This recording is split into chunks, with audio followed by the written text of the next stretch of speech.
I don't care what his boarding pass says. Remove that passenger from my aircraft immediately, or this plane stays grounded. Captain Derek Matthews's voice cut through the first-class cabin of Skyward Airlines Flight 318 like a blade. Every conversation stopped. Every newspaper lowered. Every phone paused mid-scroll. The morning calm of Boston Logan Airport suddenly felt electric with tension. He stood in the aisle, silver hair, perfectly styled, jaw set with absolute authority. His captain's uniform bore the 4 gold stripes of a senior pilot, a man who'd commanded aircraft for 28 years. But right now, he wasn't looking like a professional aviator. He looked like a man consumed by something darker. His accusing finger pointed directly at seat 2A, at Marcus Thompson. Marcus sat quietly, one leg crossed over the other, reading what appeared to be a technical manual. He wore simple khaki pants and a navy polo shirt. No designer labels, no flashy watch, no expensive briefcase. Just a man in his mid-40s with calm eyes and steady hands absorbed in his reading. He was black. And Captain Derek Matthews had a problem with that. I will not have someone like him sitting behind me. Matthews continued, his voice carrying that particular tone of authority that brooked no argument. He's a security risk, and frankly, he doesn't belong in this cabin. The gasps were audible. Phones came out instantly. The tension didn't just fill the air, it seemed to suck all the oxygen from the cabin. But what Captain Derek Matthews didn't know was that the man he was demanding to remove wasn't just any passenger. He wasn't a construction worker who'd gotten lucky with an upgrade. He wasn't someone trying to scam his way into first class. He was the one man with the power to end Matthews' entire career with a single phone call. And the federal badge hidden in his jacket pocket was about to turn the captain's world completely upside down. The morning had started like any other Tuesday at Boston Logan International Airport. The autumn air was crisp, carrying the scent of jet fuel and possibility. Terminal A buzzed with the usual pre-dawn energy of business travelers catching early flights to important meetings. Flight 318 to Miami sat at Gate 12, a Boeing 737 that had made this route hundreds of times before. The first-class cabin smelled of rich leather and freshly brewed coffee, a sanctuary for those who could afford the premium price tag.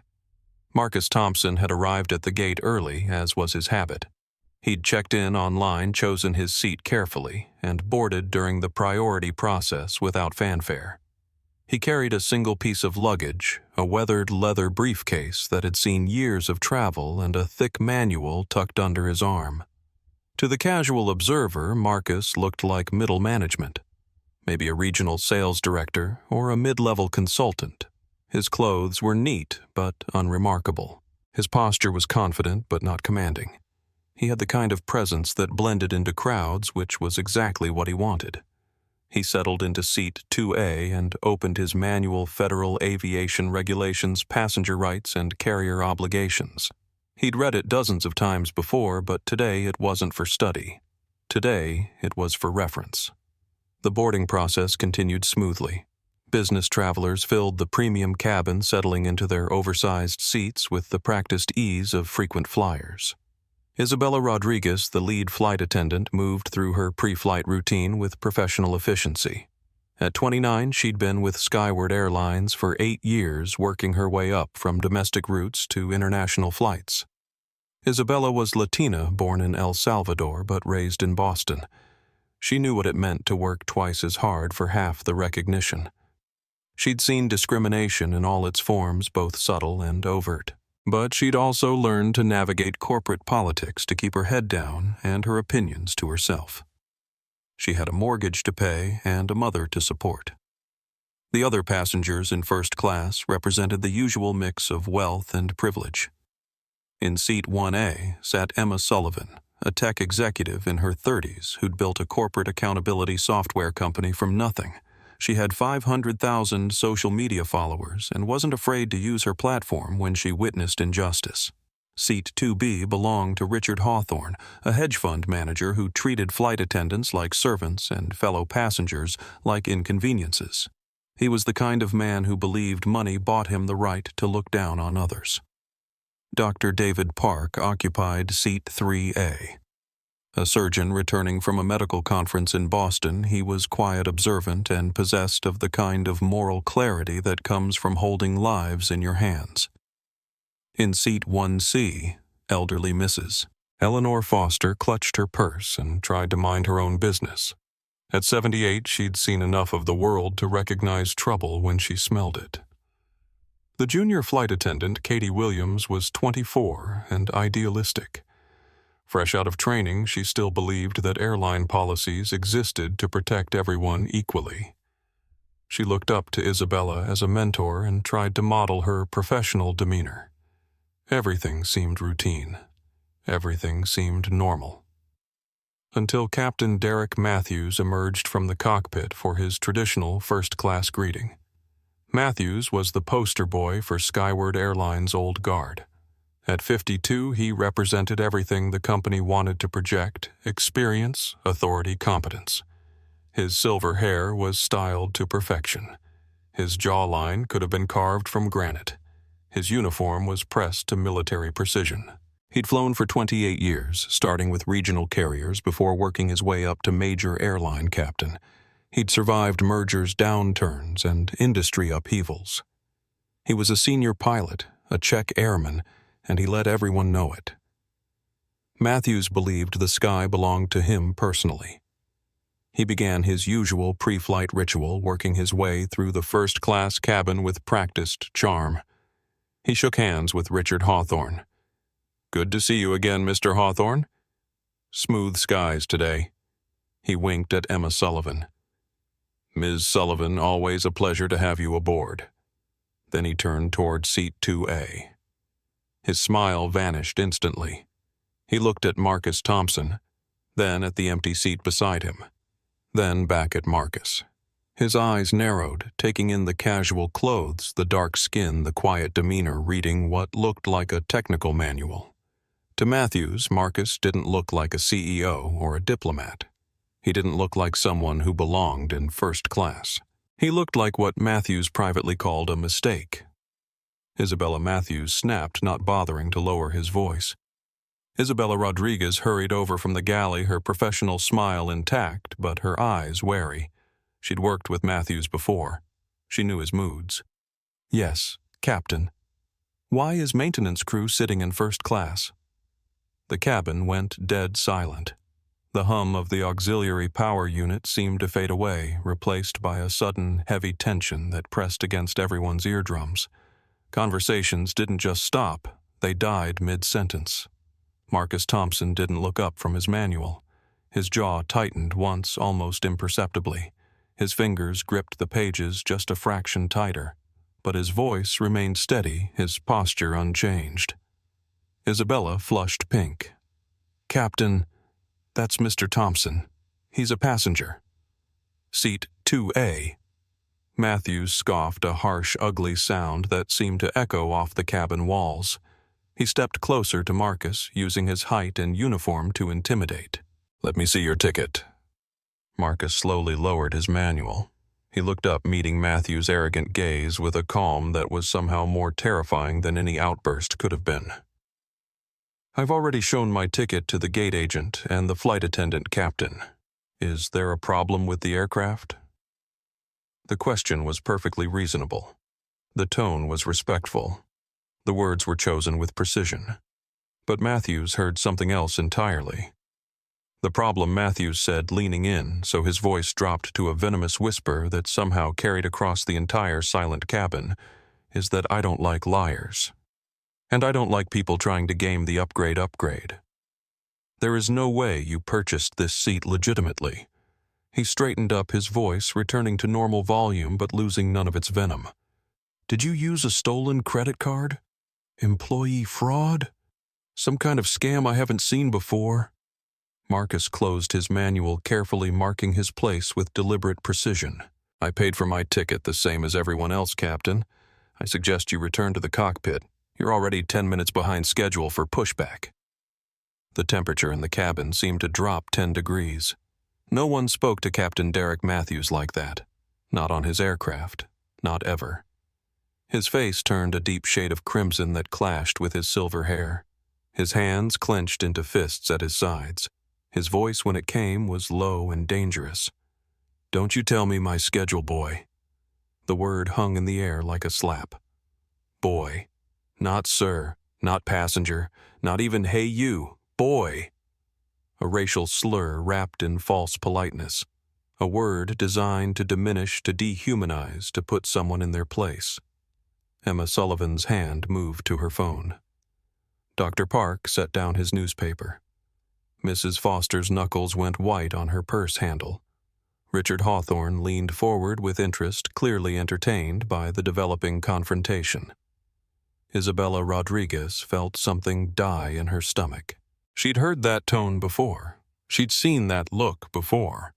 She knew exactly what was happening, and she knew she was powerless to stop it. But Marcus Thompson simply nodded once, as if confirming something he'd suspected all along. "Is that so?" he asked quietly. Matthews stepped even closer now, towering over the seated man. "I am the captain of this vessel. Under federal law, I have the right to remove any passenger I deem a security risk or a disturbance. And right now, your presence here looking like you just walked off a construction site is disturbing me." Marcus reached into his jacket pocket. Not quickly, not aggressively, but with the kind of deliberate calm that suggested he'd done this before. He pulled out his phone. One quick glance at the screen. One brief text message sent. Protocol 7. Status active. He put the phone away and looked back up at Captain Matthews. "You have exactly 12 minutes to return to your cockpit, Captain, before this situation becomes irreversible." Matthews laughed, a sound devoid of humor. "Irreversible? You think you can threaten me?" Marcus smiled for the first time since the confrontation began. It wasn't a warm smile. It wasn't a friendly smile. It was the smile of a man who knew something that no one else in the cabin knew. Something that would change everything. The clock had started ticking. Captain Derek Matthews had 12 minutes left in his career. He just didn't know it yet. Marcus Thompson closed his eyes for just a moment, and 23 years vanished like morning mist. He was 22 years old again, standing in the lobby of the Meridian Hotel in downtown Atlanta. He'd just finished his first deployment in Afghanistan, finally home after 8 months of flying transport missions through some of the most dangerous airspace in the world. He wore his dress blues, his chest decorated with ribbons he'd earned through courage and skill. He'd booked the Meridian to celebrate. His girlfriend Sarah had agreed to marry him, and he wanted their engagement dinner to be perfect. He'd saved for months to afford the suite, the champagne, the ring. The desk clerk looked him up and down and said, "I'm sorry, but soldiers don't stay here. You might try the Holiday Inn down the street." Marcus had stood there, wallet open, credit card in hand, reservation confirmation printed out, while a lobby full of people watched him be humiliated for wearing the uniform of his country. He didn't argue. He didn't raise his voice. He didn't make a scene. He simply walked away. But that night, sitting in the Holiday Inn's cramped room with Sarah beside him, he'd made a promise to himself. He would never again be in a position where someone could dismiss him because of how he looked. He would climb as high as necessary to ensure that what happened to him would never happen to anyone else. 23 years later, that promise had shaped everything he'd become. After his military service, 12 years as an Air Force transport pilot, including tours in Iraq and Afghanistan, Marcus had joined the Federal Aviation Administration. He'd started as a junior safety inspector, working his way through the ranks with the same methodical determination that had made him an exceptional pilot. He specialized in passenger rights violations, discrimination cases, and corporate accountability. He was the inspector airlines feared most because he didn't announce his audits.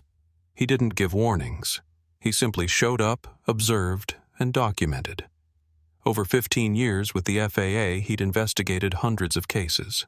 He'd seen discrimination in every form: passengers denied boarding because of their names, families separated because of their accents, individuals humiliated because of their appearance. But he'd also seen change, real measurable change. Airlines that had reformed their practices, flight crews that had learned to see passengers as people rather than problems, corporate cultures that had been forced to evolve. Marcus was now a senior federal aviation safety inspector for the Northeast region, with authority over every commercial flight operating in 9 states. His badge carried the full weight of federal law. His recommendations could ground airlines, revoke licenses, and trigger Department of Justice investigations.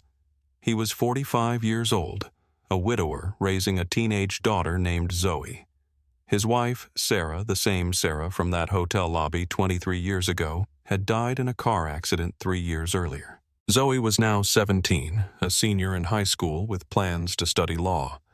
She'd inherited her mother's fierce sense of justice and her father's quiet strength. "Dad," she'd said just last week, "I want to do what you do. I want to make sure the system works for everyone, not just people who look the right way."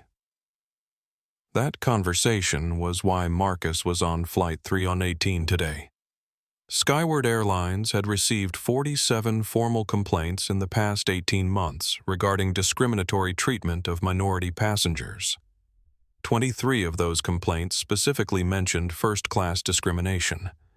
8 complaints had specifically named Captain Derek Matthews, but complaints were just paperwork. Matthews was protected by his union, his seniority, and his clean flying record. Previous investigations had been stonewalled by airline management who preferred to settle cases quietly rather than admit fault. So Marcus had designed a different kind of investigation. No advance notice, no corporate liaison, no official protocols. Just a federal inspector dressed like an ordinary passenger carrying legitimate documentation flying in a seat he'd paid for with his own credit card. A test of whether Captain Matthews would treat a black passenger in first class with basic human dignity. The test was not going well. Captain Derek Matthews, meanwhile, was reliving his own moment of reckoning. It was 1995. He was a young first officer with Regional Express Airlines flying routes between small towns across New England. He'd grown up in Brookline, Massachusetts, in a house where casual racism was as common as morning coffee. His father had been a police officer who spoke openly about those people. His mother had been a bank manager who'd found creative ways to deny loans to minority applicants. Matthews had absorbed their attitudes like a sponge absorbs water. Quietly, unconsciously, completely. That year, Regional Express had hired its first black pilot, a former Navy aviator named James Washington. Washington was better trained than Matthews, more experienced, and significantly more professional. He should have been promoted to captain first. But Matthews had friends in management. He had family connections. He had the benefit of looking the part. Washington was passed over 3 times for promotion. Matthews was made captain on his first review. Washington eventually left Regional Express. Matthews heard later that he'd filed a discrimination lawsuit, but nothing came of it. The airline had settled quietly, and Washington had disappeared into private charter aviation. Matthews never thought about James Washington anymore. He'd convinced himself that he'd earned his promotion through merit, that race had nothing to do with anything. He'd built a successful career on that foundation of willful blindness. 28 years later, he was one of Skyward Airlines' most senior captains. He flew international routes, commanded respect from younger pilots, and enjoyed the prestige that came with the position. But underneath the professional exterior, the same assumptions that had shaped his childhood remained unchanged. He still believed there was a natural order to things. He still believed that certain types of people belonged in certain places, and Marcus Thompson in his khaki pants and polo shirt didn't belong in first class. Matthews had questioned minority passengers before, always carefully, always with plausible deniability. A request to see additional identification. a suggestion that they might be more comfortable in economy, a friendly recommendation to double-check their seat assignments. He'd never been confronted. He'd never been challenged. He'd never faced consequences. Until today. Isabella Rodriguez watched the confrontation unfold with a familiar, sick feeling in her stomach. She'd witnessed this before, not just with Captain Matthews, but with other crew members, who believed their authority extended beyond safety and into social hierarchy. Isabella had been born in El Salvador, but came to the United States when she was 5. Her family had fled civil war, carrying nothing but hope and determination. Her parents had worked multiple jobs to keep food on the table. Her mother cleaned office buildings at night. Her father washed dishes in restaurant kitchens. Isabella had put herself through college, earned a degree in hospitality management, and joined Skyward Airlines with dreams of becoming a corporate trainer. She wanted to help create a more inclusive airline industry where passengers were judged by their ticket class, not their skin color. But 8 years with the airline had taught her harsh lessons about institutional power structures. Complaints about discrimination were often buried in paperwork. Witnesses were discouraged from speaking up. Flight attendants who challenged problematic behavior found themselves assigned to less desirable routes. Isabella had learned to survive by staying quiet, keeping her head down and focusing on providing excellent service to all passengers equally. She couldn't change the airline's culture, but she could control her own actions.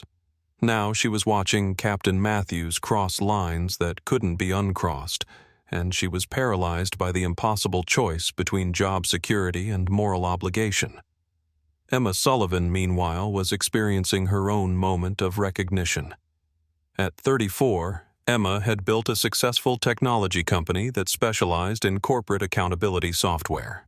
Her platforms helped companies track and address discrimination in hiring, promotion, and customer service. She'd testified before Congress about algorithmic bias and had spoken at dozens of conferences about the intersection of technology and social justice. But she'd never witnessed blatant discrimination happening in real time right in front of her.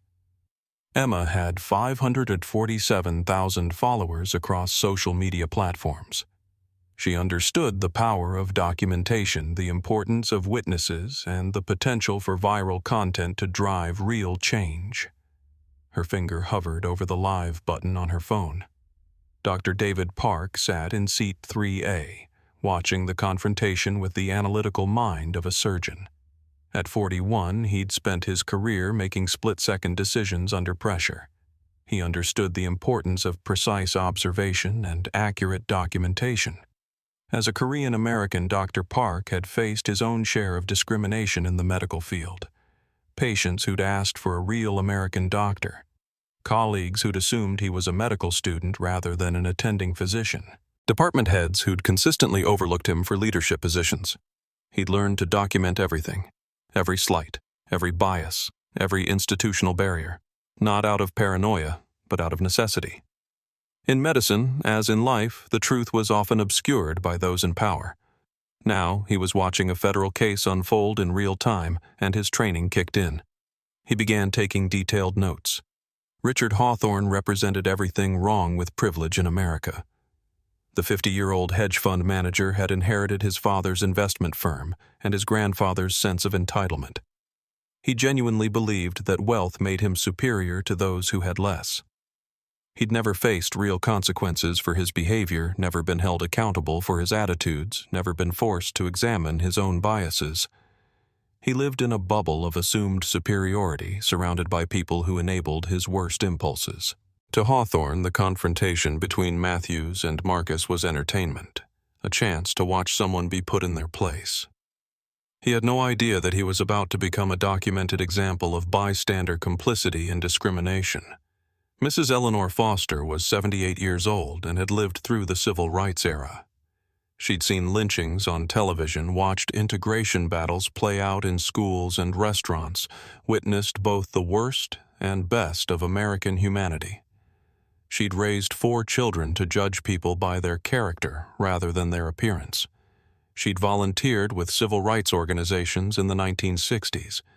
She'd donated to scholarships for minority students.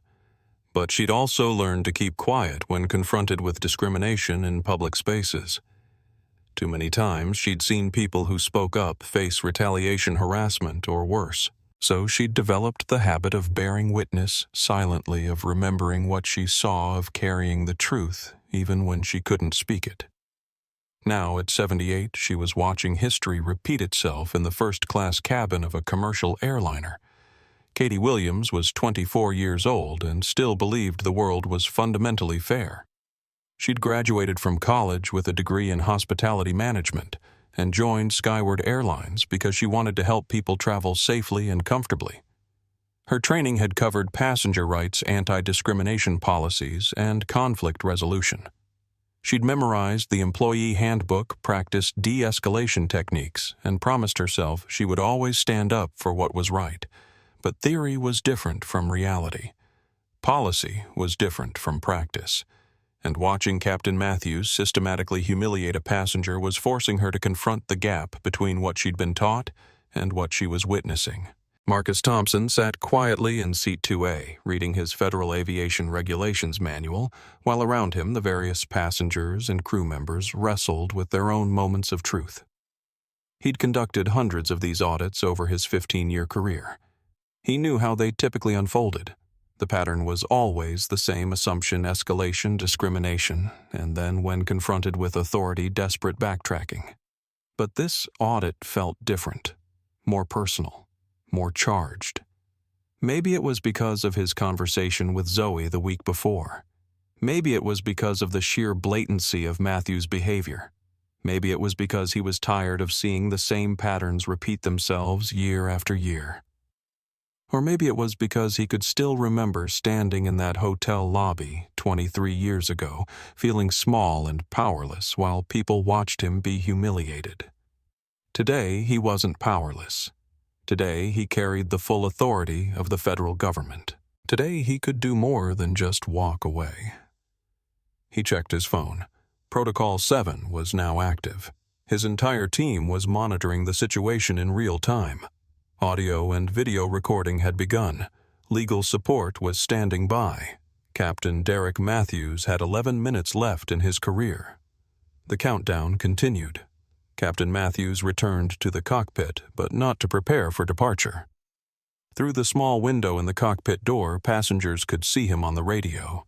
His gestures animated, his face flushed with anger. Isabella Rodriguez moved through the cabin, checking seatbelts and stowing carry-on bags, but her movements were mechanical. Her mind was entirely focused on the growing tension that seemed to press against the cabin walls like atmospheric pressure. Emma Sullivan had made her decision.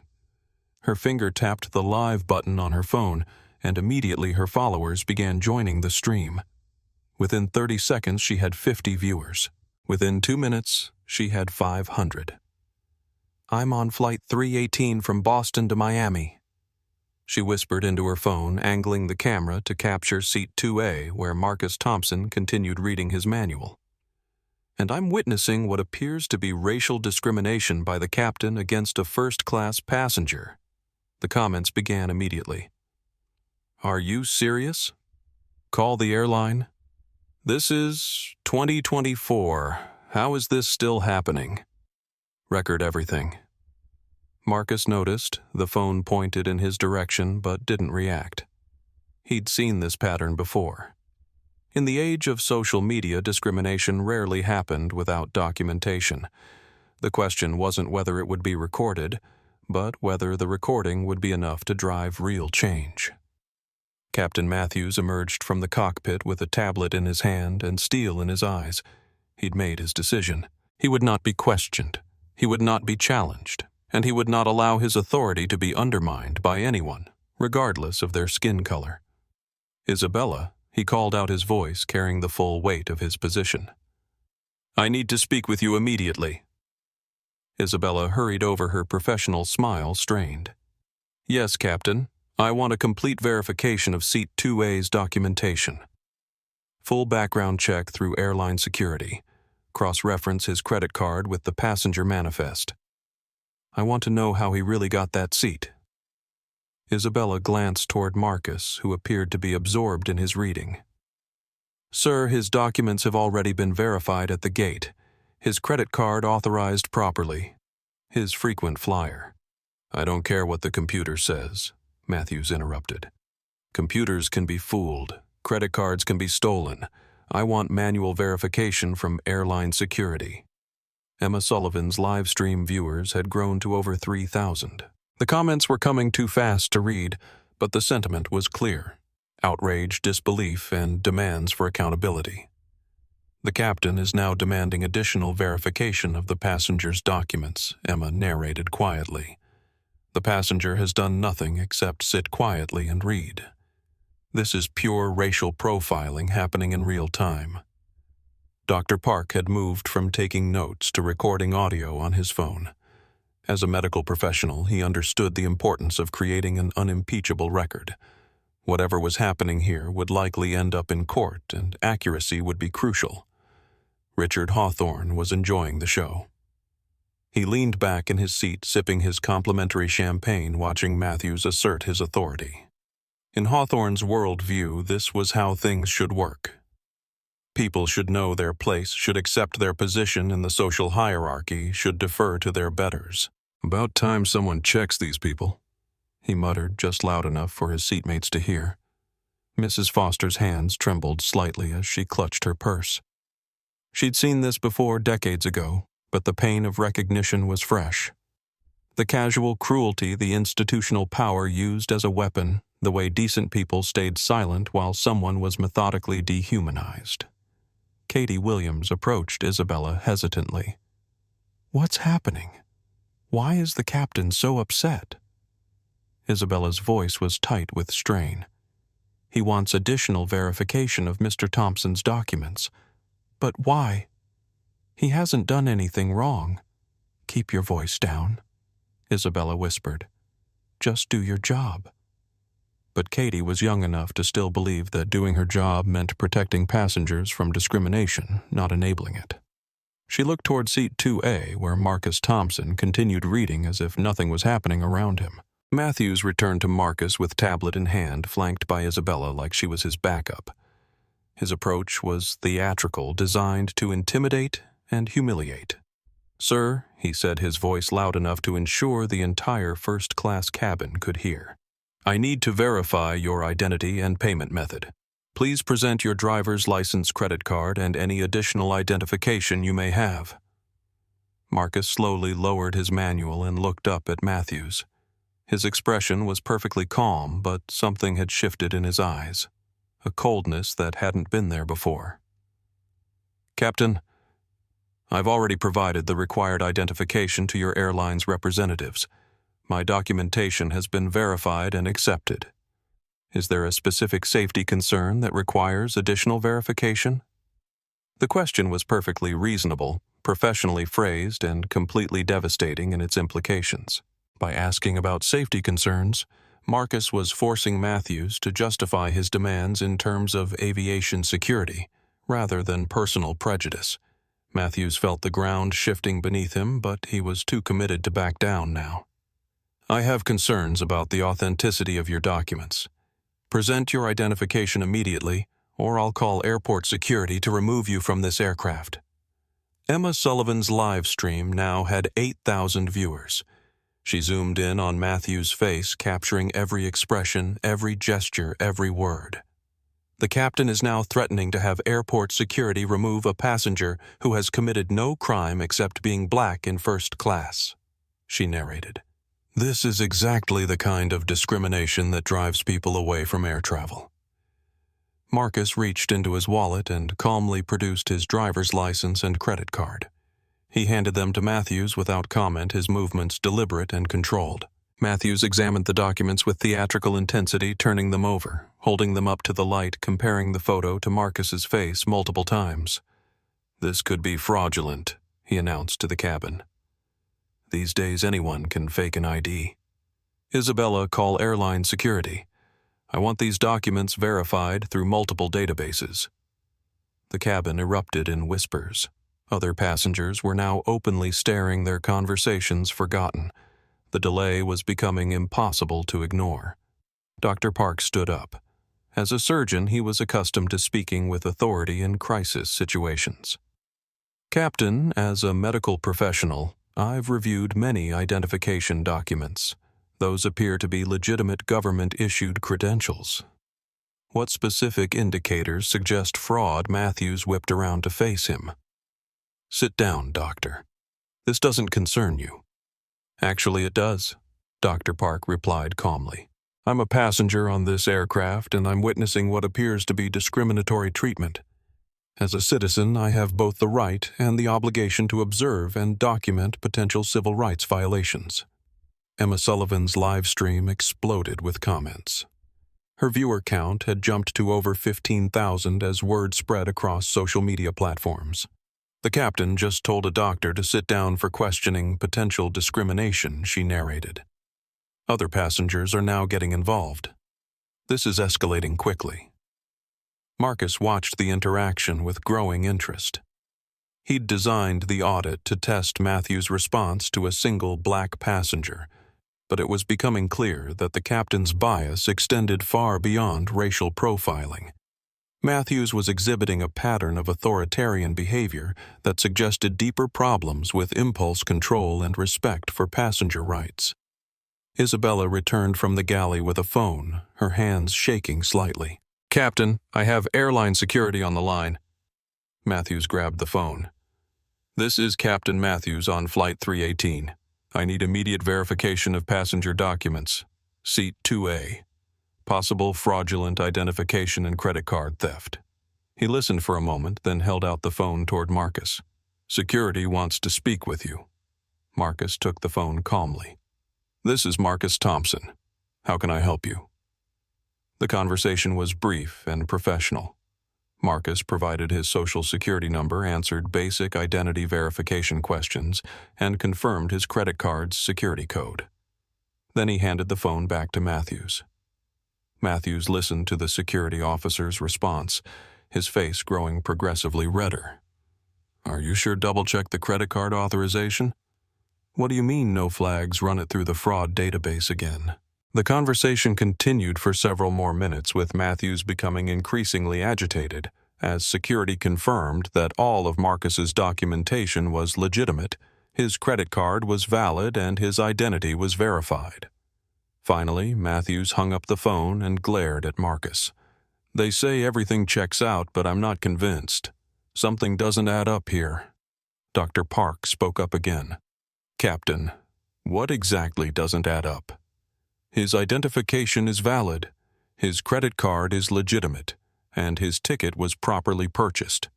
What additional verification do you require? I require, Matthews said through gritted teeth, passengers who belong in first class to actually belong in first class, not people trying to game the upgrade or scam their way into premium seating. The cabin fell completely silent. The accusation was now explicit. Marcus Thompson didn't belong in first class because of how he looked, how he dressed, and ultimately because of who he was. Emma Sullivan's live stream had reached 25,000 viewers. The hashtag Skyward Discrimination was beginning to trend on social media. News outlets were starting to pick up the story. The captain has now explicitly stated that he believes this passenger doesn't belong in first class, Emma narrated. Despite valid documentation, proper payment, and no misconduct whatsoever. This is discrimination, pure and simple. Marcus closed his manual and set it carefully on his lap. When he looked up at Matthews, his expression had changed. The calm was still there, but underneath it was something harder. Something that suggested the test had been completed and found wanting. Captain Matthews, he said quietly, you have made a serious mistake. Matthews laughed, but there was no humor in the sound. A mistake. The mistake would be letting you sit in a seat you haven't earned. Actually, Marcus replied, reaching into his jacket pocket. The mistake was assuming you knew who you were talking to. His hand emerged holding a slim black wallet. He opened it slowly, deliberately, and held it up so Matthews could see the contents. Inside was a gold badge that caught the cabin lighting and threw it back like a mirror. Below the badge, clearly visible, was an identification card that read, Marcus Thompson, Senior Inspector, Federal Aviation Administration. The color drained from Captain Matthews' face like water through a broken dam. Emma Sullivan's live stream exploded. "Oh my God," she whispered into her phone. "He's FAA. He's a federal inspector. The captain just discriminated against a federal aviation inspector." Her viewer count jumped to 50,000 in seconds. Dr. Park lowered his phone, his audio recording now capturing the most important moment. "Well," he said quietly, "this just became a federal case." Marcus Thompson stood up slowly, his federal credentials still visible in his hand.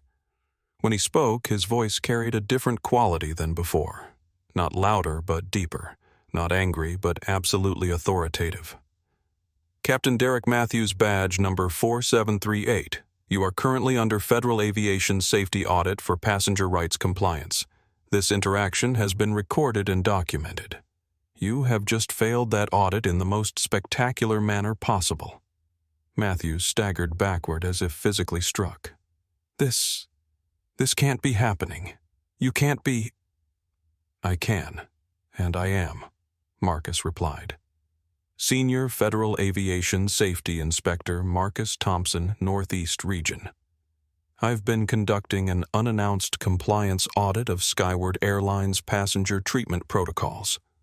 He looked around the cabin, making eye contact with each witness. "And what I've observed here today represents the most blatant violation of federal passenger rights regulations I've encountered in 15 years of conducting these audits." The cabin was silent except for the hum of the air conditioning system and the frantic typing of Emma Sullivan's followers commenting on her live stream. Matthews' career was over and everyone in the cabin knew it. But the real reckoning was just beginning. The silence that followed Marcus's revelation lasted exactly 11 seconds. Dr. Park timed it on his phone, a detail that would later be included in federal investigation reports, congressional testimony, and civil rights case studies. 11 seconds where Captain Derek Matthews' entire worldview collapsed and rebuilt itself around a single terrible truth: he had just discriminated against a federal inspector with the power to destroy his career. When the silence broke, it was Matthews who shattered it. "This is impossible," he stammered, taking a step backward. "Federal inspectors don't dress like, they don't look like, you can't be." Marcus Thompson held his badge steady, letting the gold catch the cabin light. "Like what Captain Federal Inspectors don't look like." "What?" The question hung in the air like a challenge.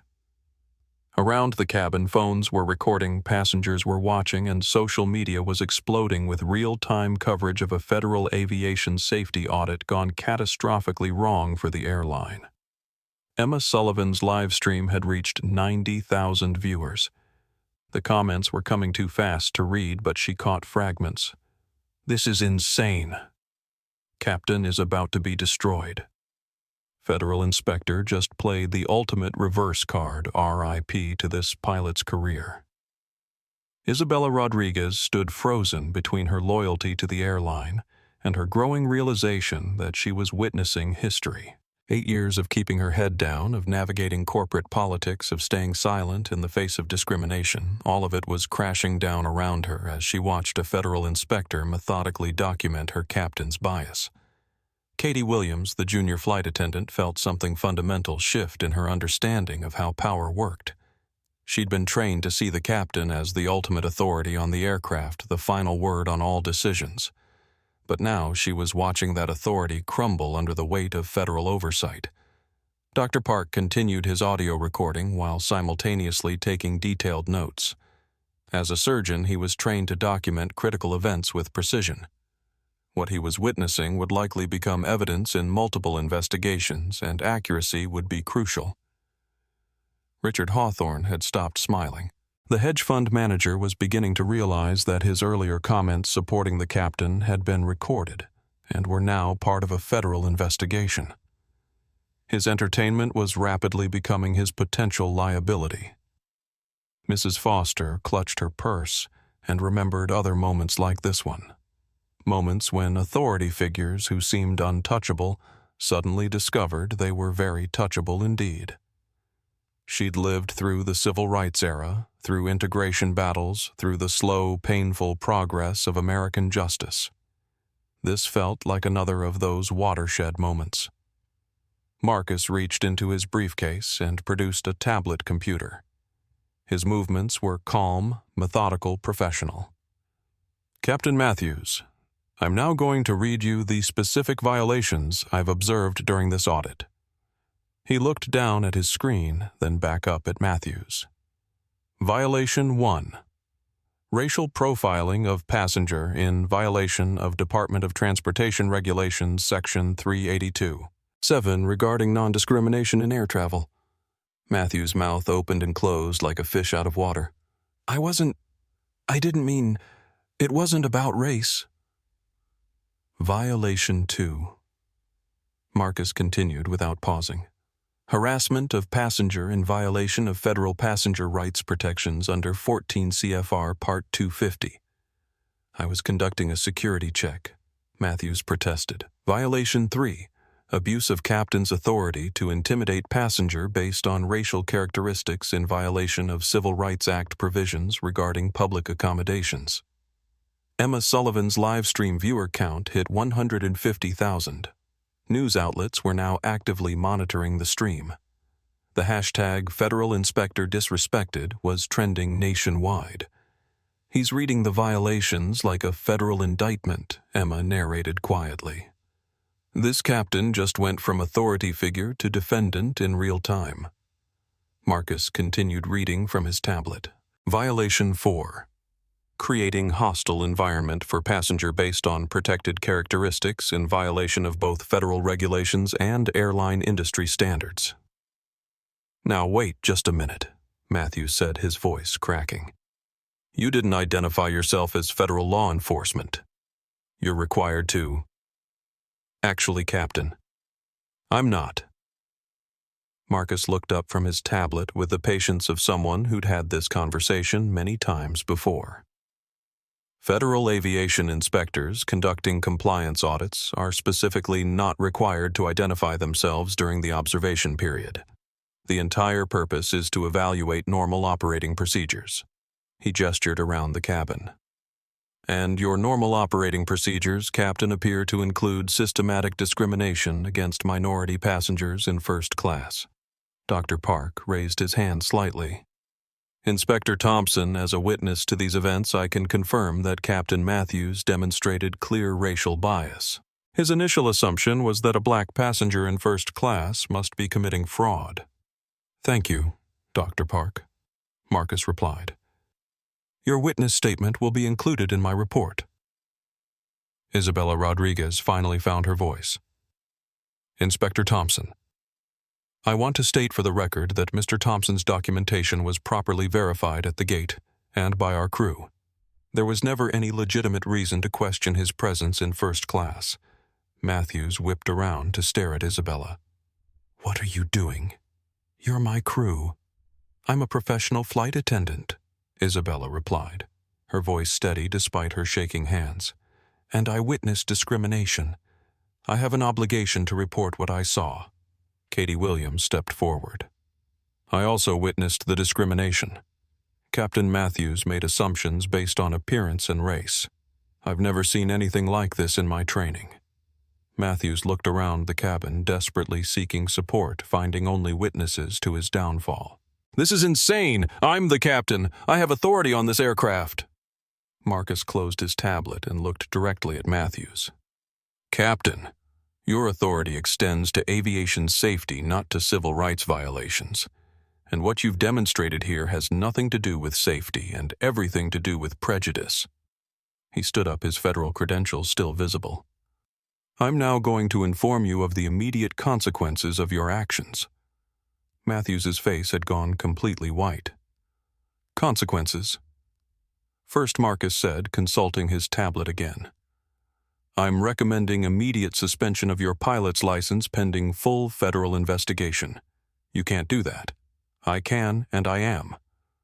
Second, I'm filing a formal complaint with the Department of Justice Civil Rights Division regarding violation of federal passenger rights. This is a misunderstanding. You can resolve this quietly, can't you? I mean, no real harm was done." Marcus's expression didn't change. "Captain, you attempted to have a paying passenger removed from an aircraft based solely on his race. You abused your position of authority to intimidate and humiliate someone you perceived as vulnerable. That's not a misunderstanding. That's a federal crime." Emma Sullivan's live stream had reached 250,000 viewers. Major news networks were now reaching out to her directly for licensing rights to the video. The story was breaking nationally in real time. The inspector is now explaining the federal consequences she narrated. "This is unprecedented. I've never seen anything like this." Dr. Park continued documenting everything. As a medical professional who testified in court cases, he understood the importance of precise observation. Inspector Thompson is conducting himself with remarkable professionalism given the circumstances. Captain Matthews, on the other hand, is demonstrating classic signs of someone who's realized the magnitude of his mistake. Marcus reached for his phone and dialed a number. "This is Inspector Thompson, badge 4738. I'm initiating immediate safety compliance action on Skyward Airlines Flight 31E. I need Federal Aviation legal support and Department of Transportation civil rights liaison." He listened for a moment, then continued. "Yes, discrimination case. Multiple witnesses, recorded evidence, complete documentation. Priority-level federal intervention required." Matthews watched helplessly as Marcus spoke with federal authorities, each word sealing his fate more completely. When Marcus hung up, he turned back to Matthews. "Captain, Federal Aviation legal support is en route. Department of Transportation investigators are being dispatched. FAA Enforcement Division is opening a formal case file." "My union," Matthews said desperately.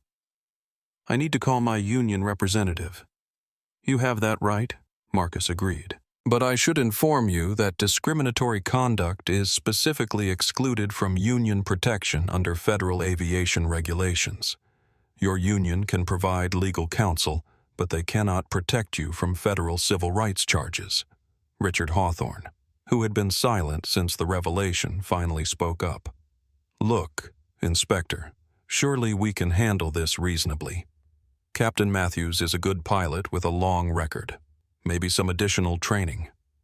Marcus turned to look at Hawthorne. "Sir, are you suggesting that federal civil rights violations should be resolved through additional training rather than legal accountability?" Hawthorne realized his mistake immediately. No, I didn't mean..." "Because that statement is also being recorded and will be included in the investigation file." Emma Sullivan's followers were going crazy in the comments. The rich guy just implicated himself, trying to minimize federal civil rights violations on live stream. "These people really think money buys them out of everything."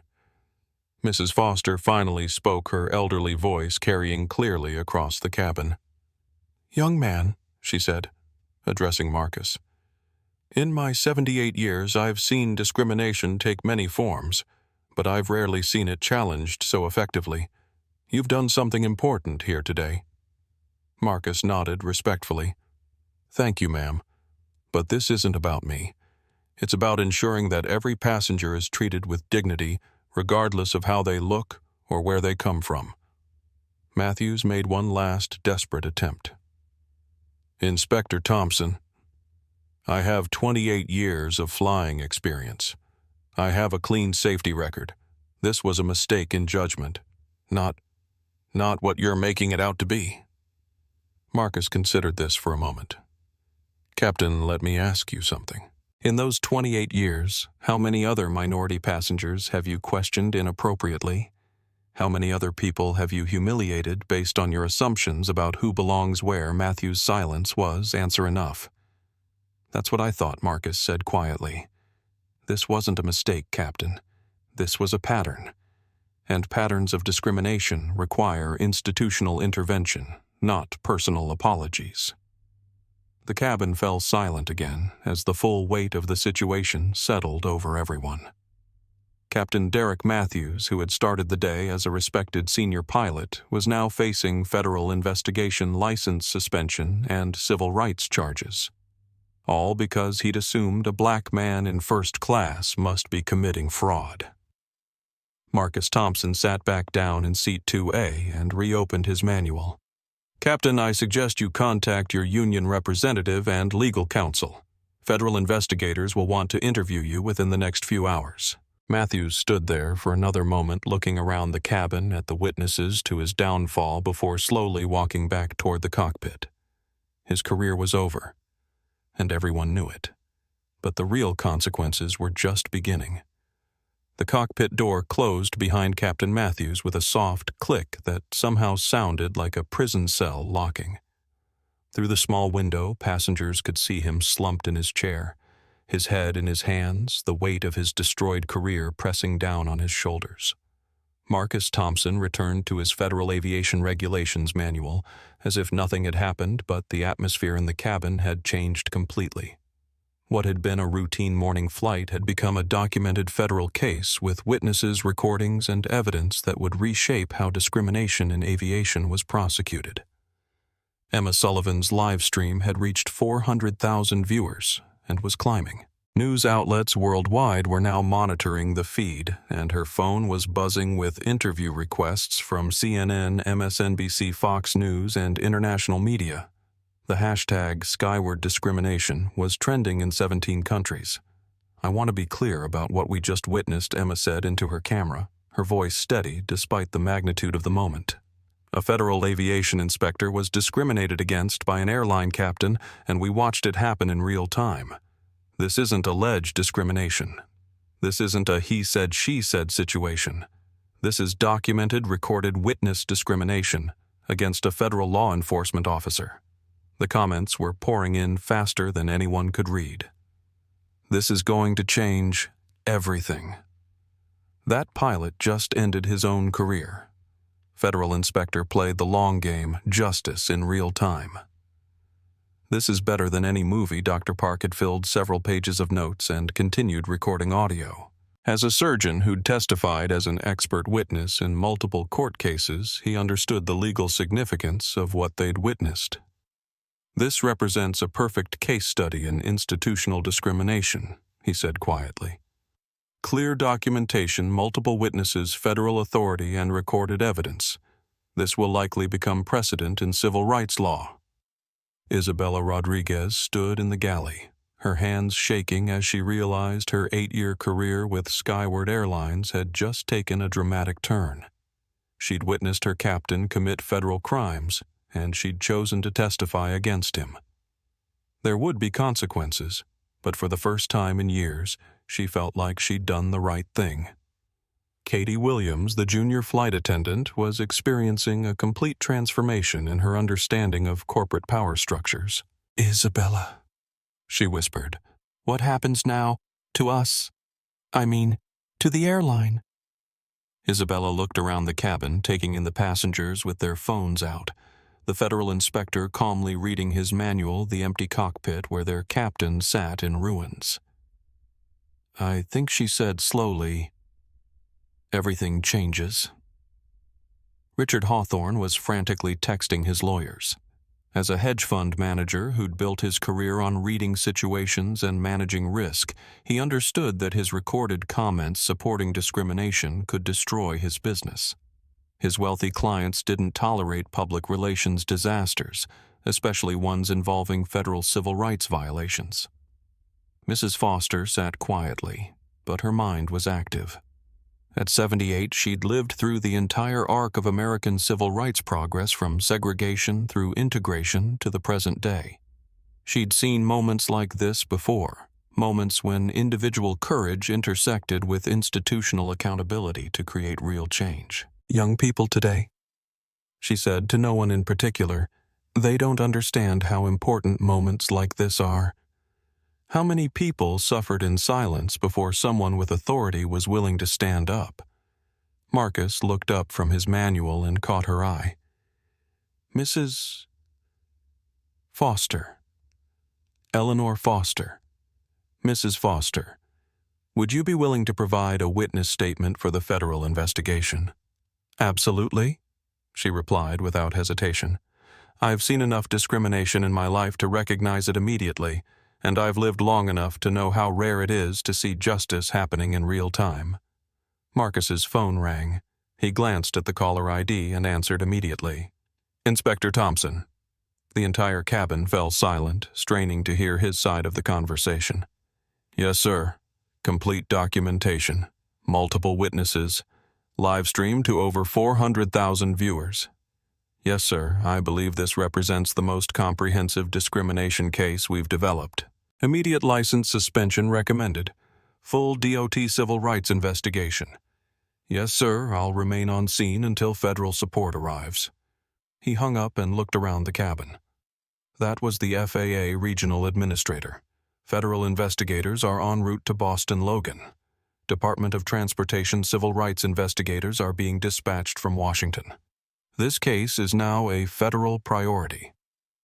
Emma Sullivan nearly dropped her phone. A federal priority. What does that mean? Marcus considered how much to reveal. It means this case will be used as a model for how discrimination in aviation is investigated and prosecuted. It means the Department of Justice will likely file federal charges. And it means the airline industry is about to face new standards for passenger treatment. Isabella Rodriguez stepped forward. Inspector Thompson, what happens to the flight crew? To those of us who witnessed this, Ms. Rodriguez, you and Ms. Williams demonstrated professional integrity by documenting what you saw and speaking up for passenger rights. That will be noted in my report as exemplary conduct under difficult circumstances. Katie Williams felt a surge of pride. She'd stood up for what was right despite pressure from her captain. Her training had taught her to put passenger safety and rights first, and she'd done exactly that. Marcus continued. However, I should inform everyone that you'll all be interviewed by federal investigators. This is now a formal civil rights case, and your testimony will be crucial. Dr. Park raised his hand. Inspector, as a medical professional, I'm familiar with federal investigation procedures. Will we need legal representation? Not unless you were complicit in the discrimination. For witnesses who documented civil rights violations, the government typically provides legal support to ensure your testimony is protected. Richard Hawthorne's face had gone completely pale. What if someone made comments supporting the captain before they knew? Marcus looked at him directly. Mr. Hawthorne, federal investigators will review all recorded evidence, including social media comments and passenger statements. If you made discriminatory comments supporting Captain Matthews's actions, that becomes part of the investigation record. Emma Sullivan's live stream exploded with comments about Hawthorne's obvious panic. Rich guy just realized he's caught. Money can't buy you out of federal civil rights charges. He really thought he could support discrimination with no consequences. The plane's PA system crackled to life. It was First Officer James Rodriguez, Isabella's cousin, who had been in the cockpit during the entire incident. Ladies and gentlemen, this is First Officer Rodriguez. Due to a federal investigation in progress, this flight has been officially grounded pending arrival of federal authorities. Passengers will be accommodated on alternative flights, and Skyward Airlines will cover all expenses related to this delay. Marcus made another call. This is Inspector Thompson. I need immediate communication with Skyward Airlines corporate leadership. Yes, CEO level. Federal discrimination case involving one of their captains. Media coverage already global. Yes, they need to respond immediately. Within 10 minutes, Marcus's phone rang. Inspector Thompson. This is Patricia Blackwood, CEO of Skyward Airlines. I understand we have a serious situation. Ms. Blackwood, one of your senior captains, has committed multiple federal civil rights violations against a paying passenger. The incident was live-streamed to hundreds of thousands of viewers and documented by multiple witnesses. I'm reviewing the social media coverage now. Inspector, what does Skyward need to do to address this situation? Full cooperation with federal investigation. Immediate suspension of Captain Matthews pending legal resolution. Complete review of your passenger treatment protocols. and a public statement acknowledging what happened and committing to institutional change. Consider it done. Inspector, I want to personally apologize for what you experienced on our aircraft.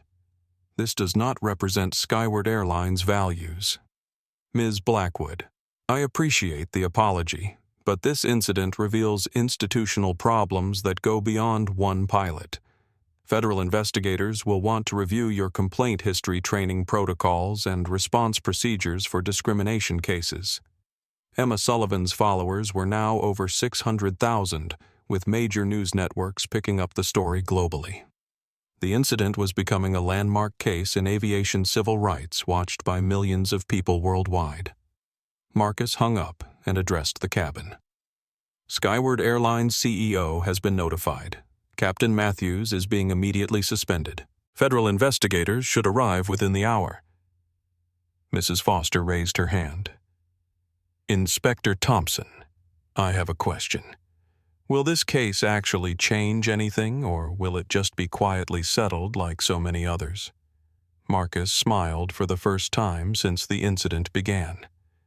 Mrs. Foster, that's exactly the right question.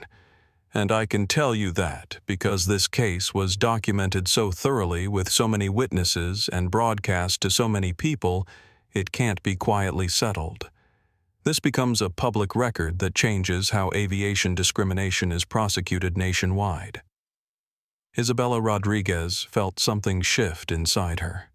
After 8 years of staying quiet, of accepting the status quo, of watching discrimination happen without consequence, she was finally part of something that would create real change. Inspector, she said, I want to do more than just testify. I want to help make sure this never happens again to any passenger on any airline. Marcus nodded. Ms. Rodriguez, federal investigators will want to interview flight attendants across the industry about discrimination they've witnessed. Your voice will be important in shaping new protocols. The cabin fell quiet as everyone absorbed the magnitude of what they'd witnessed and participated in. Captain Derek Matthews had started the day as a respected senior pilot. He was ending it as the face of aviation discrimination facing federal charges and national scrutiny. But more importantly, the passengers and crew who'd witnessed his downfall were becoming the foundation for institutional change that would protect future travelers from similar treatment. Justice wasn't just being served. Justice was being documented, broadcast, and transformed into lasting reform. And everyone in first class had played a part in making it happen. Federal investigators arrived at Boston Logan Airport exactly 47 minutes after Marcus Thompson's call. The response team included 2 FBI civil rights specialists, 3 Department of Transportation investigators, 2 FAA enforcement officers, and a Justice Department liaison. They moved with the efficiency of people who understood that high-profile discrimination cases required immediate visible action. Agent Sarah Martinez, the FBI's lead civil rights investigator for the Northeast region, boarded Flight 318 with her credentials clearly displayed. At 38, she'd prosecuted dozens of civil rights cases and understood the importance of thorough documentation in the critical first hours after an incident. Inspector Thompson, she said, approaching Seat 2A with professional courtesy. I'm Agent Martinez, FBI Civil Rights Division. I understand we have a federal case here. Marcus stood and shook her hand. Agent Martinez, complete documentation, multiple witnesses live-streamed to over 600,000 viewers. The evidence is comprehensive. Agent Martinez looked around the cabin, taking in the passengers with their phones still out. The flight attendants standing nervously by the galley and the closed cockpit door where Captain Matthews waited in ruins. Has the subject been advised of his rights? Not yet. I wanted federal law enforcement to handle that portion of the investigation. Appropriate. Agent Martinez turned to address the cabin. Ladies and gentlemen, I'm Agent Sarah Martinez with the FBI Civil Rights Division. What happened on this aircraft today is being investigated as a federal civil rights violation. Each of you will be interviewed as witnesses, and your cooperation is appreciated. Emma Sullivan's live stream had reached 800,000 viewers. News vans were arriving at the airport. International media were requesting interviews. The hashtag Skyward Discrimination was trending in 23 countries. Federal investigators are now on the aircraft, Emma narrated quietly. This is officially a federal civil rights case. We're witnessing history. Dr. Park approached Agent Martinez. Agent, I'm Dr. David Park. I documented the entire incident in writing and audio recording. I'm prepared to provide complete witness testimony. Dr. Park. Thank you. Your documentation will be crucial. We'll need a formal statement within the hour. Mrs. Foster raised her hand. Agent Martinez. I'm Eleanor Foster. I witnessed clear discrimination based on race. I'm 78 years old and I've seen this before, but I've never seen it handled so professionally by the victim. Agent Martinez nodded. Mrs. Foster, your witness perspective will be valuable. Federal civil rights cases depend on credible witness testimony. Isabella Rodriguez stepped forward, her hands no longer shaking. Agent Martinez. I'm Isabella Rodriguez, lead flight attendant. I witnessed my captain discriminate against Mr. Thompson. I want to testify fully about what I saw, Miss. Rodriguez's flight crew testimony is particularly important because you understand normal airline procedures. Your statement will help establish that this was discrimination, not legitimate security screening. Katie Williams joined Isabella. I'm Katie Williams, junior flight attendant. I also witnessed the discrimination and want to testify. Captain Matthews threatened to fire me for defending the passengers' rights. Agent Martinez made notes. Ms. Williams' retaliation against crew members for protecting passenger rights is itself a federal violation. Your testimony will be crucial. Richard Hawthorne tried to slip toward the back of the cabin, but Agent Martinez's trained eye caught the movement. Sir, you're also a witness. I'll need to speak with you as well. Hawthorne's face went ashen. I really don't have anything to add. I wasn't paying attention. Emma Sullivan's followers were commenting rapidly. The rich guy is trying to escape. Too late, buddy. You're on federal livestream. Agent just caught him trying to sneak away. Agent Martinez consulted her notes. Mr. Hawthorne, according to witness statements, you made comments supporting the captain's discriminatory actions. That makes you a key witness, potentially a co-participant. Co-participant. Hawthorne's voice cracked. I didn't realize. Sir, federal civil rights law holds that those who encourage or support discriminatory actions can be held accountable as participants in the violation. Marcus watched the investigation unfold with professional satisfaction. This was exactly why he conducted unannounced audits. When discrimination happened spontaneously without preparation or legal coaching, it revealed the true attitudes and institutional biases that could otherwise remain hidden. His phone rang again. The caller ID showed FAA Headquarters, Washington, D.C. Inspector Thompson. Marcus, this is Administrator Johnson. I'm watching the media coverage from here. Outstanding work. This case is going to change how we handle aviation discrimination nationwide. Thank you, sir. The evidence is comprehensive. Multiple witnesses, complete documentation, viral social media coverage. This should be prosecution ready within days. Marcus, I'm recommending you for the Administrator's Award for Excellence in Civil Rights Enforcement. But more importantly, I'm authorizing you to lead a new task force on aviation discrimination. This case proves we need institutional change across the industry. Marcus felt a surge of satisfaction. Not personal vindication, but professional accomplishment. This was why he'd joined the FAA to create real change that protected all passengers. I accept, sir. When do we start? Immediately. The Department of Transportation is fast-tracking new regulations based on your findings. Congress is already asking questions. This case is going to have national impact. Agent Martinez approached the cockpit door and knocked firmly. Captain Matthews, this is Agent Martinez, FBI Civil Rights Division. I need to speak with you immediately. The door opened slowly and Captain Derek Matthews emerged looking like a man who'd aged 10 years in 2 hours. His uniform was rumpled, his face was pale, and his hands were shaking.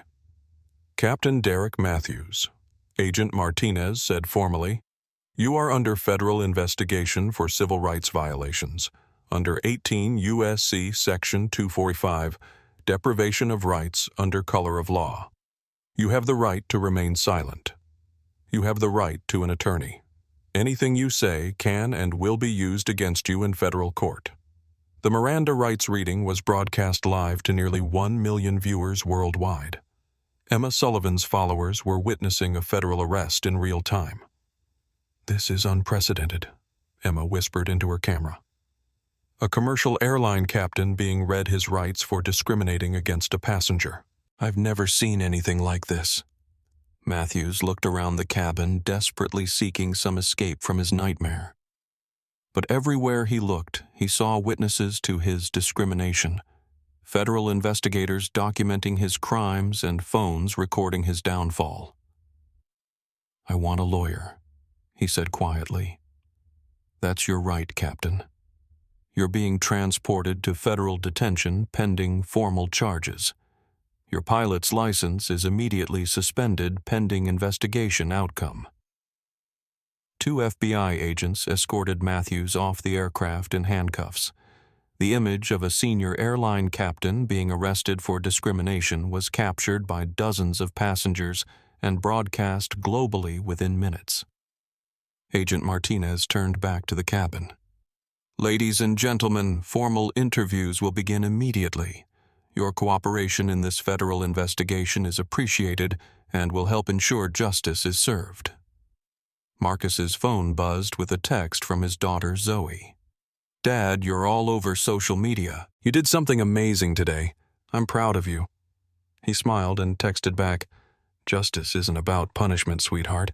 It's about protection, making sure this doesn't happen to anyone else." Within 3 hours, the consequences had cascaded beyond anyone's expectations. Skyward Airlines CEO Patricia Blackwood held an emergency press conference announcing Captain Matthews' immediate termination implementation of new anti-discrimination training and creation of a passenger rights oversight board. The FAA announced new federal regulations requiring real-time reporting of discrimination complaints and mandatory federal investigation of pattern violations. The Department of Justice confirmed they would prosecute the case as a landmark civil rights violation. Matthews Union, the Airline Pilots Association, issued a statement condemning discrimination and announcing they would not defend civil rights violations.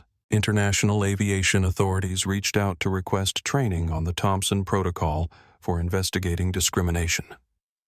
Emma Sullivan's live stream had become the most watched civil rights documentation in social media history, with over 1.5 million viewers and coverage in 47 countries. By evening, Captain Derek Matthews was in federal custody facing charges that carried potential prison time and guaranteed career destruction. His pilot's license was revoked, his airline pension was under review, and his name had become synonymous with aviation discrimination. But the real victory wasn't Matthews' downfall. It was the institutional change that began immediately. Isabella Rodriguez received a call from Skyward Airlines headquarters, offering her a promotion to Director of Passenger Rights Training. Katie Williams was offered a full scholarship to complete her aviation management degree. Dr. Park was invited to join a federal advisory committee on transportation discrimination. Mrs. Foster became an overnight spokesperson for senior passengers' rights, giving interviews about the importance of speaking up when witnessing discrimination.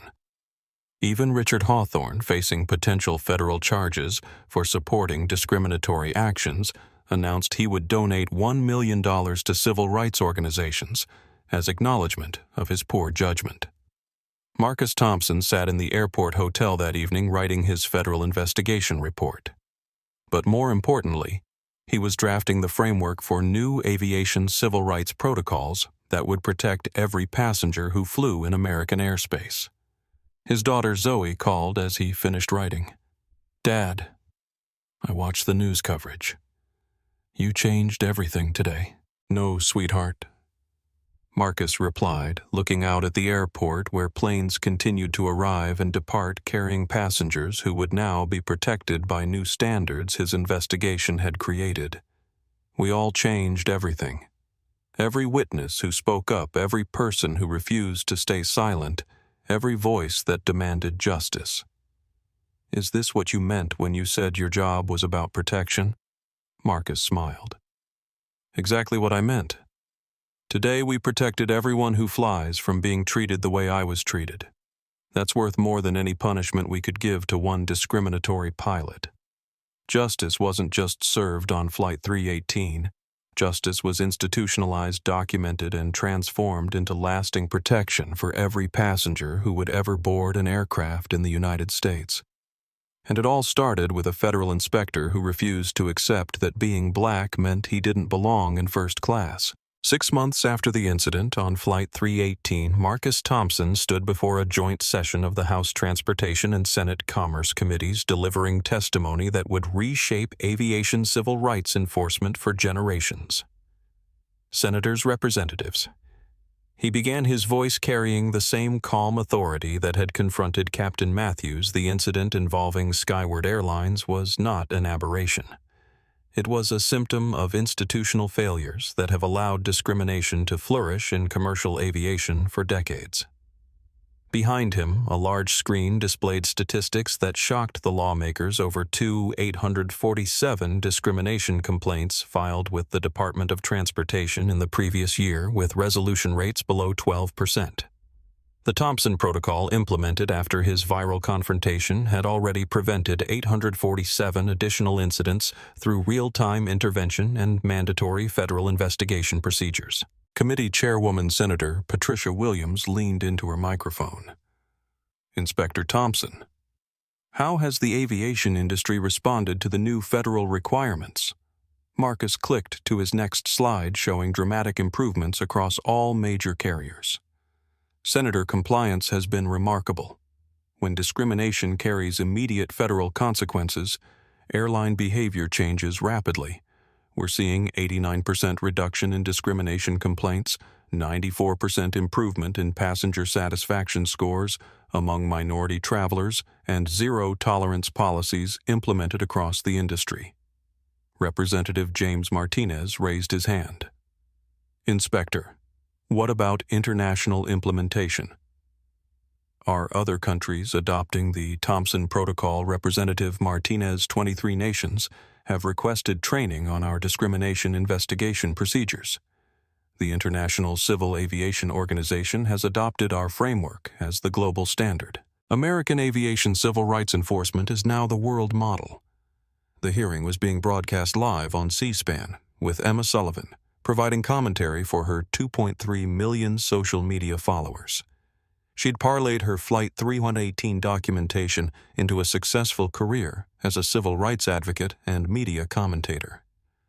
What we're seeing today, Emma told her audience, is how one moment of courage can transform entire industries. Inspector Thompson didn't just confront one discriminatory pilot. He created the framework for protecting every passenger worldwide. The institutional changes had been swift and comprehensive. Within 90 days of the incident, new federal regulations required every commercial flight to have real-time discrimination reporting capability with direct connection to federal investigators.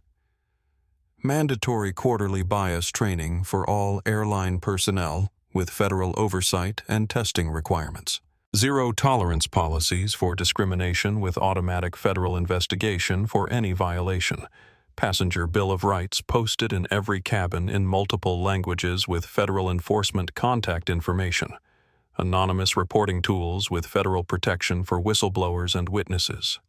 The results had exceeded everyone's expectations.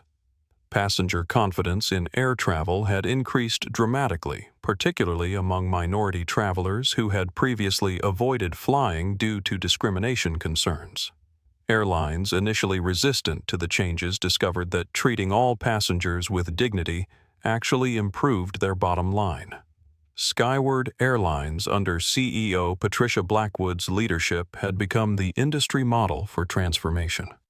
Isabella Rodriguez, now Director of Civil Rights Training, had developed programs adopted by airlines worldwide. The key insight, Isabella explained to a conference of airline executives, was that discrimination isn't just morally wrong, it's economically destructive. When passengers feel safe and welcome, they fly more often, recommend airlines to others, and create positive word of mouth that money can't buy. Katie Williams had completed her aviation management degree and was now Assistant Director of the FAA's new Passenger Rights Enforcement Division. Her youth and idealism, combined with her first-hand experience witnessing discrimination, made her an effective advocate for institutional change. Dr. Park had joined the Department of Transportation as Chief Medical Advisor for passenger rights, helping design policies that protected travelers with disabilities, medical conditions, and other vulnerabilities from discriminatory treatment. Mrs. Foster, at 78, had become an unlikely civil rights icon. Her witness testimony had been so compelling that she was now a regular speaker at senior centers, encouraging elderly Americans to speak up when they witnessed discrimination. Young people think civil rights is ancient history, she told audiences across the country. But I witnessed federal justice happening in real time on an airplane. The fight for dignity continues every day, and every voice matters. Even Richard Hawthorne had undergone a transformation. Facing potential federal charges for supporting discriminatory behavior, he'd agreed to a plea arrangement that required him to fund civil rights education programs and complete 500 hours of community service at organizations serving minority communities. I learned, he said in a magazine interview, that wealth and privilege don't protect you from being wrong. And being wrong about civil rights has consequences that money can't fix. The Thompson Centers, established at major airports nationwide, provided immediate intervention for discrimination complaints. Staffed by federal investigators with real-time authority to address violations, they'd resolved over 200 cases in their first 6 months of operation. Marcus himself had been promoted to Deputy Administrator for Civil Rights Enforcement, overseeing implementation of new policies across all transportation sectors, airlines, trains, buses, and ride-sharing services. His daughter Zoe, now a freshman at Harvard Law School, was writing her thesis on federal authority and corporate accountability, how the Thompson Protocol transformed transportation civil rights. She'd been inspired by her father's courage to pursue a career in civil rights law. Dad didn't just stand up for himself that day, she explained to her study group. He stood up for every passenger who'd ever been made to feel they didn't belong. That's what real leadership looks like. The international impact had been equally significant. The European Union had adopted modified Thompson Protocol procedures for their aviation industry. Asian countries were implementing similar standards. African nations were using the framework to address discrimination in their developing aviation sectors. Captain Derek Matthews, meanwhile, had served 18 months in federal prison and was now working as a baggage handler at a regional airport in Nebraska.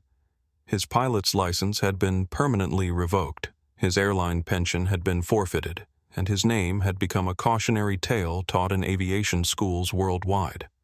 But the real measure of success wasn't Matthews' punishment. It was the protection now afforded to every passenger who boarded an aircraft anywhere in the United States. The annual Thompson Report, issued by the Department of Transportation, documented continued progress. Discrimination complaints down 78% from pre-protocol levels. Passenger satisfaction among minority travelers up 85%. International recognition of U.S. aviation civil rights leadership. 0 instances of captain-initiated passenger discrimination since protocol implementation. Industry-wide adoption of dignity-first passenger service principles. Marcus stood in his office in Washington, D.C., looking out at Ronald Reagan National Airport, where diverse travelers moved freely through terminals designed to welcome everyone equally. His work had created a foundation of protection that would outlast any individual career or administration. His phone rang. Inspector Thompson.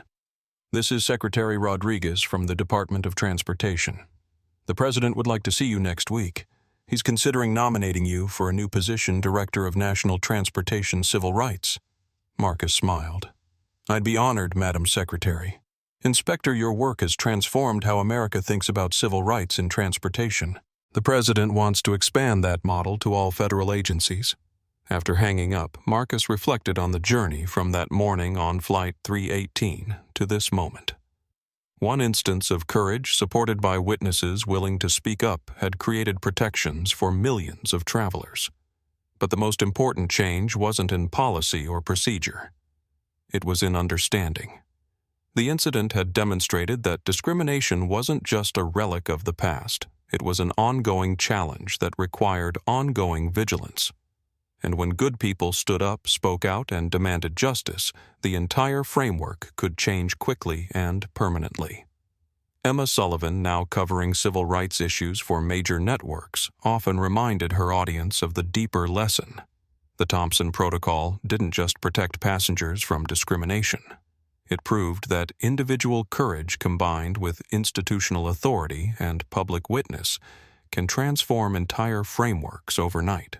The legacy of Flight 318 wasn't about one discriminatory pilot being held accountable.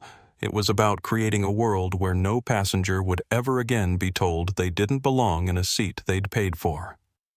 And that legacy would protect travelers for generations to come.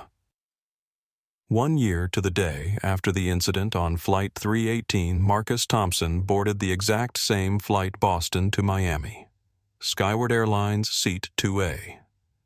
But everything else had changed. Captain Maria Vasquez, the first Latina captain on the Boston-Miami route, personally greeted him as he boarded. "Welcome aboard, Inspector Thompson. It's an honor to have you fly with us."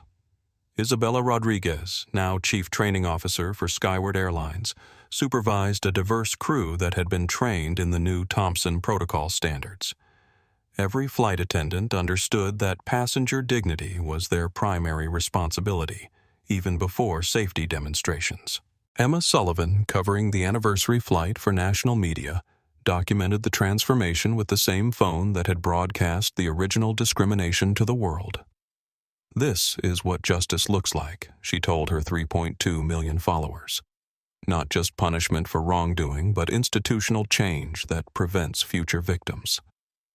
The first-class cabin was filled with diverse passengers, all treated with equal dignity and respect. Where Captain Matthews had once seen threats and problems, Captain Vasquez saw valued customers deserving of professional service. In the seat where Richard Hawthorne had once supported discrimination, Dr. Park now served as a federal advisory board member, continuing his work to protect passengers' rights. Mrs. Foster occupied her usual seat, now recognized as a civil rights advocate who'd helped change aviation history. As the plane lifted off from Boston, Logan Marcus reflected on the journey that had brought him from victim of discrimination to architect of institutional change. His work had protected millions of travelers, but the personal transformation was equally significant. His daughter Zoe had graduated summa cum laude from Harvard Law School and was now clerking for the Supreme Court, inspired by her father's demonstration that federal authority could be used to protect the vulnerable rather than perpetuate injustice. "Dad," she'd said at her graduation, "you taught me that power isn't about authority over others. It's about using whatever platform you have to ensure everyone is treated with dignity." Marcus had carried that lesson into his new role as Director of National Transportation Civil Rights, where the Thompson Protocol was being expanded beyond aviation to all forms of public transportation. Trains, buses, rideshare services, and even taxi companies now operated under federal civil rights oversight that prevented discriminatory treatment. The statistics were compelling, but the human stories were more important. Thousands of passengers had written to thank Marcus for creating a travel environment where they felt safe and welcome. Minority families were taking vacations they'd previously avoided. Business travelers no longer worried about being humiliated based on their appearance. Captain Derek Matthews had completed his federal sentence and was now working for a nonprofit organization that provided job training for formerly incarcerated individuals.